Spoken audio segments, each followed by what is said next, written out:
ಆತ್ಮೀಯ H16 news ಅರ್ಥಾತ್ ಥೇ ಸೀತಾರಾಮ್ ನ್ಯೂಸದ ವೀಕ್ಷಕರೇ, ನಾನು ನಿಮ್ಮವ ಎಂ ಆಯುಧ ಮಲ್ಲಪ್ಪ ಜೊತೆವರು.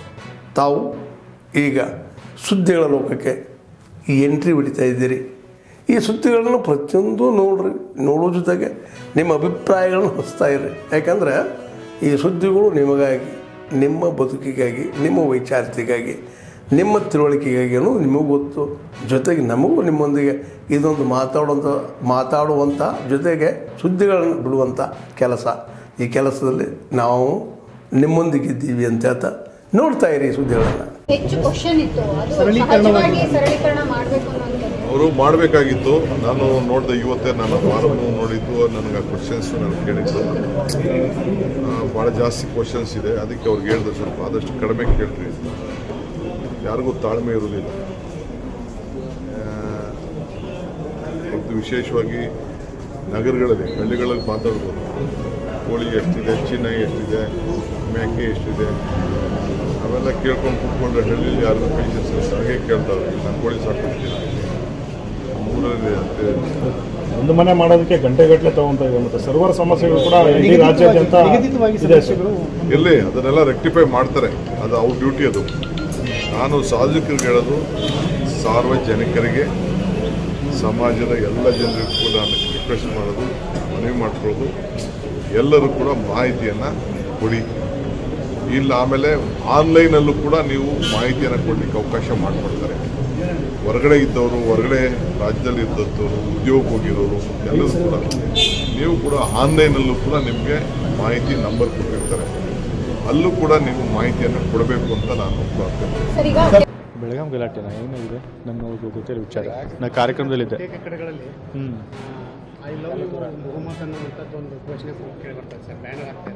ಅದೇನಿದು ಹೊಸದಾಗಿ ಏನಾಗ್ತಿಲ್ಲ, ಮೊದಲು ಕೂಡ ಹಾಕ್ತಿದ್ರು. ಆದರೆ ಇದೀಗ ಅದನ್ನು ಒಂದು ವಿವಾದ ಆಗಿ ಸೃಷ್ಟಿ ಮಾಡಿದ್ದಾರೆ. ಅದನ್ನು ಮೊದಲು ಉರ್ದುನಲ್ಲೂ ಹಾಕೊಳ್ತಿದ್ರು. ಪಾಪ ಯಾರು ಉರ್ದು ಓದಕ್ಕೆ ಬರ್ದೇ ಇರೋದ್ರಿಂದ ಅದನ್ನ ಇದು ಮಾಡಲ್ಲ. ಈಗ ಮೊದಲನೇ ಬಾರಿ ಇಂಗ್ಲೀಷ್ನಲ್ಲಿ ಹಾಕಿರೋದಕ್ಕೆ ಅದೊಂದು ವಿವಾದ ಮಾಡ್ತಾರೆ. ಇದೆಲ್ಲ ಅನಗತ್ಯ ವಿವಾದಗಳು. ಪ್ರತಿಯೊಂದು ಧರ್ಮದವರು ಅವರವರ ಯಾರು ಮಹನೀಯರು ಇರ್ತಾರೆ ಅಥವಾ ಅವರು ದೇವರು ಇರ್ತಾರೆ, ಅದ್ರ ಬಗ್ಗೆ ಅವರು ಏನೋ ಒಂದು ಮೆಚ್ಚುಗೆ ಮಾತುಗಳದ್ದು ಹಾಕೊಳ್ಳುವಂಥ ಬ್ಯಾನರ್ ಹಾಕೊಳ್ಳೋದ್ರಿಗೆ ಏನೂ ತಪ್ಪಿಲ್ಲ. ಅದ್ರೊಳಗೆ ಏನು ತಪ್ಪಿದೆ? ವರ್ಷದಂತಕ್ಕೆ ಸಿದ್ದರಾಮಯ್ಯ ಅವರು ಸಿಎಂ ಸ್ಥಾನದಲ್ಲಿ ಖಚಿತ ಅಂತ ಪ್ರತಿ ವರ್ಷವೂ ಹೇಳ್ತಿರ್ತಾರೆ. ಅವ್ರು ಹಾಗೆ ಹೇಳ್ತಾನೆ ಇರ್ತಾರೆ. ಆದರೆ ಮುಖ್ಯಮಂತ್ರಿಗಳು ಕಂಟಿನ್ಯೂ ಮಾಡ್ತಿದ್ದಾರೆ. ಅದೇ ರೀತಿ ಸುರ್ಜೇವಾಲ್ ಅವರು ACC ಸೆಕ್ರೆಟರಿ ಅವರು ಕೂಡ ಮೊನ್ನೆ ಸ್ಪಷ್ಟೀಕರಣ ಕೊಟ್ಟಿದ್ದಾರೆ, ಮುಖ್ಯಮಂತ್ರಿಗಳ ಬದಲಾವಣೆ ಯಾವುದೇ ಚರ್ಚೆ ಆಗಿಲ್ಲ ಅಂತೇಳಿ. ಸೊ ಹಾಗಾಗಿ ಈಗ ಮುಖ್ಯಮಂತ್ರಿಗಳು ಸಿದ್ದರಾಮಯ್ಯ ಅವರಿದ್ದಾರೆ, ಅವರೇ ಕಂಟಿನ್ಯೂ ಮಾಡ್ತಾರೆ.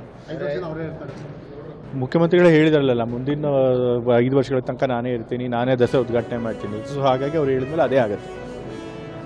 ಅದೇ ಅದನ್ನು ಮುಖ್ಯಮಂತ್ರಿಗಳು ಹೇಳಿದಾರಲ್ಲ, ಈಗ GST ಕಡಿತಗೊಳಿಸೋದ್ರಿಂದ, ಕಮ್ಮಿ ಮಾಡೋದ್ರಿಂದ ನಮ್ಮ ರಾಜ್ಯಕ್ಕೆ ಭಾಳಷ್ಟು ನಷ್ಟ ಆಗ್ತಾ ಇದೆ. ಸೊ ಹಾಗಾಗಿ ಅದಕ್ಕೆ ಪರಿಹಾರ ಕೊಡಬೇಕು ಅಂತೇಳಿ ಮುಖ್ಯಮಂತ್ರಿಗಳು ಕೇಳ್ಕೊಂಡಿದ್ದಾರೆ ಕೇಂದ್ರ ಸರ್ಕಾರದವ್ರನ್ನ ಮತ್ತು ಫೈನಾನ್ಸ್ ಮಿನಿಸ್ಟರ್ನ. ಕಳೆದ ಬಾರಿನೂ ಕೂಡ ನಮಗೆ ಫೈನಾನ್ಸ್ ಕಮಿಷನ್ ಆಯೋಗ ಮಾಡಿದಾಗ, 15th ಫೈನಾನ್ಸ್ ಕಮಿಷನ್ ಮಾಡಿದಾಗ ಕರ್ನಾಟಕಕ್ಕೆ ಅನ್ಯಾಯ ಆಗಿತ್ತು. ಮತ್ತು ಅವಾಗಲೂ ಕೂಡ ಏನು ಪರಿಹಾರ ಆಯೋಗ ಸೂಚಿಸಿತ್ತು ಆ ಪರಿಹಾರಕ್ಕೆ ಬಂದಿರಲಿಲ್ಲ. ಈ ಬಾರಿ ಮತ್ತೆ ನಮ್ಗೆ ನಷ್ಟ ಆಗ್ತಿದೆ. ಹಾಗಾಗಿ ಆ ಪರಿಹಾರ ತುಂಬಿಕೊಡ್ಬೇಕು ಅಂತ ಮುಖ್ಯಮಂತ್ರಿಗಳು ಆಗ್ರಹ ಮಾಡಿದ್ದಾರೆ. ಸೊ ನಾನು ಕೂಡ ನಮ್ಮ ಕರ್ನಾಟಕದ ರಾಜ್ಯದ ಜನಪ್ರತಿನಿಧಿಯಾಗಿ ನಾನು ಕೂಡ ಕೇಂದ್ರ ಸರ್ಕಾರ ಕೇಳ್ಕೊಳ್ತೀನಿ. GST ಕಟ್ತಿರೋಂಥದ್ದು ನಾವು ಎಷ್ಟು ಟ್ಯಾಕ್ಸ್ ಕೊಡ್ತಾ ಇದ್ದೀವಿ, ಆದರೆ ನಮ್ಗೆ ಕಮ್ಮಿ ಬರ್ತಾ ಇದೆ.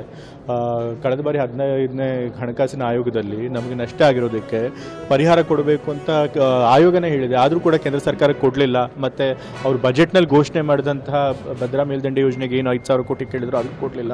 ಬಜೆಟ್ನಲ್ಲಿ ಪೆರಿಫರಲ್ ರಿಂಗ್ ರೋಡ್ಗೆ ಮತ್ತು ಇದು ಕೊಡ್ತೀವಿ ಅಂತ ಹೇಳಿದ್ರು, ಲೇಕ್ ಡೆವಲಪ್ಮೆಂಟ್ಗೆ, ಅದಕ್ಕೂ ಕೊಡಲಿಲ್ಲ. ಸೊ ಹೀಗಾಗಿ ಅವ್ರು ಕೊಟ್ಟಿಲ್ಲದೆ ಇರೋದನ್ನು ಮುಖ್ಯಮಂತ್ರಿಗಳು ಕೇಳಿದ್ದಾರೆ. ಅದು ನ್ಯಾಯಯುತವಾಗಿದೆ. ಸೊ ಹಾಗಾಗಿ ನಾವು ಕೂಡ ಅದನ್ನೇ ಕೇಳ್ತಾ ಇದ್ದೀವಿ. GSTಯಿಂದ ನಮಗೇನು ಕಡಿತ ಮಾಡೋದ್ರಿಂದ ನಷ್ಟ ಆಗುತ್ತೆ, ಅದನ್ನು ಭರಿಸ್ಕೊಡ್ಬೇಕು ಅಂತ.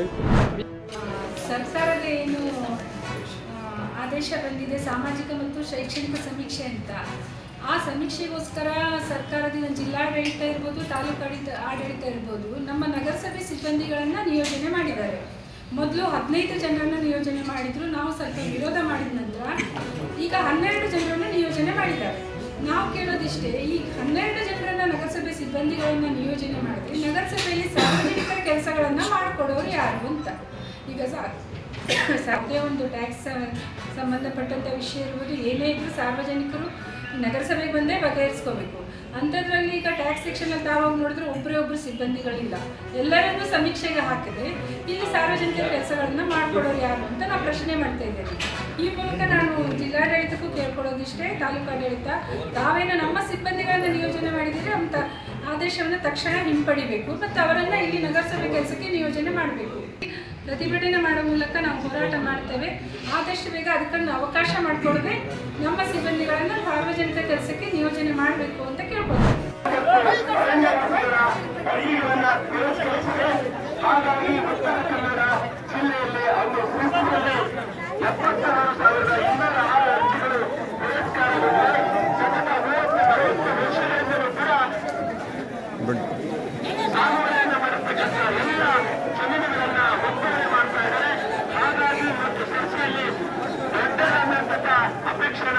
ಅಭಿಯಾನ ಕಾರ್ಯಕ್ರಮವನ್ನು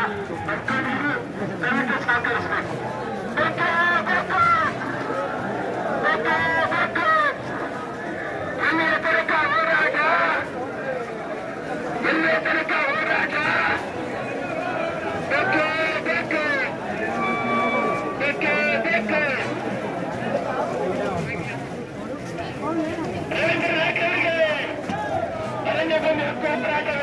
ರಾಜ್ಯಾಧ್ಯಕ್ಷರಾದಂಥ ರವೀಂದ್ರ ನಾಯ್ಕ ಅವರಿಗೆ ಸತತ 34 ವರ್ಷಗಳಿಂದ ಅರಣ್ಯವಾಸಿಗಳ ಪರವಾಗಿ ನಿಂತ ಕರ್ನಾಟಕದ ನಾಯಕ ರವೀಂದ್ರ ನಾಯ್ಕ ಅವರಿಗೆ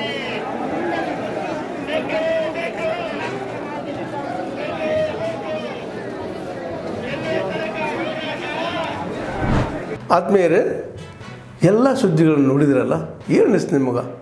ಇದರಲ್ಲೇ ನಿಮ್ಗೆ ಲೈಕ್ ಆಗಿರ್ಬೋದು, ಡಿಸ್ಲೈಕು ಆಗಿರ್ಬೋದು, ಕಾಮೆಂಟ್ ಬೇಡಪ್ಪ ಅಂತೂ ಅನಿಸಿರ್ಬೋದು, ಕಾಮೆಂಟ್ ಮಾಡಬೇಕಪ್ಪ ಅನಿಸಿರ್ಬೋದು, ಶೇರ್ ಮಾಡಬಾರ್ದಪ್ಪ ಅನಿಸಿರ್ಬೋದು, ಅದು ಮಾಡಬೇಕು ಅನಿಸಿರ್ಬೋದು. ಏನಾದರೂ ಆಗಲಿ ಶೇರ್ ಮಾಡ್ತಾಯಿರಿ, ಈ ನ್ಯೂಸ್ಗಳನ್ನ ಹಂಚ್ತಾಯಿರಿ, ಜೊತೆಗೆ ಇದಕ್ಕೆ ಸಬ್ಸ್ಕ್ರೈಬ್ ಆಗ್ತಾಯಿರಿ ಅಂತ ಹೇಳ್ತಾ H16 ನ್ಯೂಸ್ ಅರ್ಥಾತ್ ಹೇ ಸೀತಾರಾಮ್, ಇದು ಸತ್ಯದ ಕೈಗೆ ನಡಿ. ವಂದನೆಗಳು.